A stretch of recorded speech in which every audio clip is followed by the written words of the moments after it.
Good day, everybody, and welcome back to one more installment of the Dimas Wine Shop and Tasting Room video.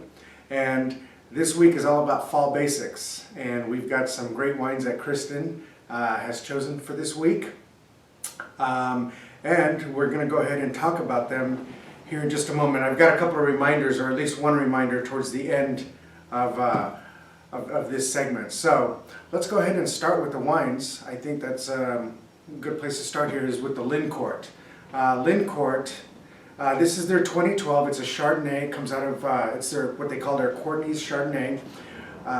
Comes out of Santa Rita Hills, which is in Santa Barbara County, and it is part of the Foley wine group, which includes Chalk Hill, EOS, Firestone, Lancaster, Sebastiani, and several others. It's a big conglomerate of wines, but here we've got 100% Chardonnay that does see a good injection of oak. It's 18 months on French oak, of which 25% of it is new. So, you know, anytime you're infusing that much new oak and for that long of a time onto Chardonnay, you're going to come out with flavors that, you know, kind of like lemon curd and vanilla. Sometimes you get some coconut, and then it's definitely got all the citrusy flavors that Chardonnay should have, like tangerine and lemon and so forth. So real great Chardonnay. And as I was thinking, as we were thinking about the title, all of these really are really great fall food wines. And for those of you that like braised dishes, I mean, you can go almost across the board here with maybe the exception of the Pinot Noir, and these are all braisings. I mean, a good like a braised pork belly with hoisin sauce would be awesome with this Chardonnay. Then we switch over to the Cardin. Cardin is a new label that we've been carrying. It's one of our newer ones, so we really like what they're doing. This is their 2013 Pinot Noir out of Confidant Vineyards, which the Confidant Vineyards is it's a proprietary vineyard. It's an estate vineyard, and they use those famous 115-77 clones, which do one really well coastal, and they do really well in the Russian River. They really give a bit of an earthiness to the wine, especially clone 777. But fermented in stainless steel and then aged on oak, of which 40% is French. I mean, of which 40% is new. It's all French oak, 40% new oak. So, but when you go to pour it, it certainly is. It isn't as big as one might think for something that's been aged in 40% new oak. It is still very delicate and very Burgundian, very, very well done. Then we switch over to the Leaping Horse. The Leaping Horse is their 2013 Cabernet Sauvignon.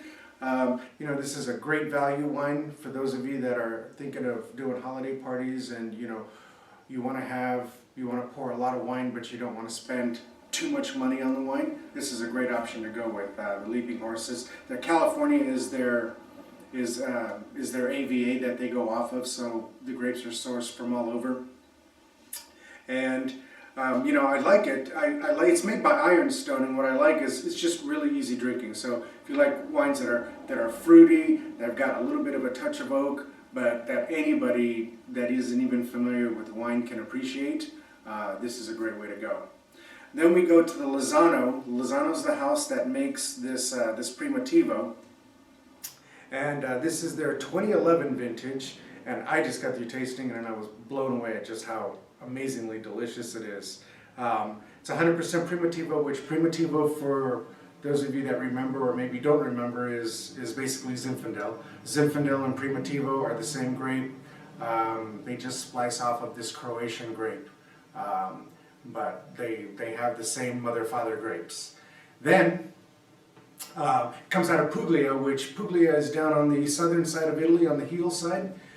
So it's got, you know, those. It's warm, so it's got a lot of those kind of like, you know, more fruit flavors. But as I was drinking this wine, I was impressed at just how meaty and spicy this wine is. So there's obviously a good injection of oak in here, and obviously some good high quality oak. Very, very, very well made wine. Then we go to the Eponymous. The Eponymous, this is their 2010. This is their red wine. It's a Bordeaux blend. For those, we used to call them Meritage, and then I guess Napa and Sonoma decided that they were going to make them they were going to call them red wines. We used to call red wines everything that had Bordeaux varieties in them, or Bordeaux varietals with sometimes they had Syrah or some other non-Bordeaux, so you would call it red wine, but now they're being all packaged as red wines. But this comes out of McAllister Vineyard out of Sonoma Valley, and it's Cabernet Sauvignon, Cab Franc, and Merlot. This is a Bob Pepe wine, which we've talked about Bob Pepe in this video several times. Very prolific winemaker. He's got his fingers in a lot of different wineries, just making some good wines, and really involved in this business. And anybody that appreciates good high-end wines would know who Bob Pepe is. But this is 20 months on oak, 90%, 10%. So 90% French, 10% American, of which 50% is new, and it comes from the Mequemas mountain range in Sonoma. Really a good wine. Then we switch over to the Larner. This is their 2011. This is their GSM Grenache Syrah Mourvèdre blend. This is estate bottled. It comes from Ballard Canyon, which is where Larner is. And for those of you that don't know where Ballard Canyon, that's in San Ynez, and they have a tasting room there. And 22 months on oak, but as GSMs go, oftentimes they're done in neutral oak. Sometimes the oak is done in a little bit more, of a hardier wood. But in this case, it's all done 100% in neutral oak, and real big black cherry vanilla notes, and it's got a real nice peppery finish to it. I have that in my glass right now, and I really like it. And it's a bigger GSM, so great job, Kristen, on these wines. Just a reminder, what we've got November 20th coming up. We'll be at Rosa's Cucina Enoteca, which is in Ontario. Enoteca means like a wine storage room or a wine cellar in Italian. So obviously it's an Italian restaurant that's driven towards wine. So it should be a great night. That's on November 20th. I don't have any of the details yet, but just put that date aside and know that that's coming around shortly. And we hope to see you this week. Enjoy these wines, and happy November. Cheers.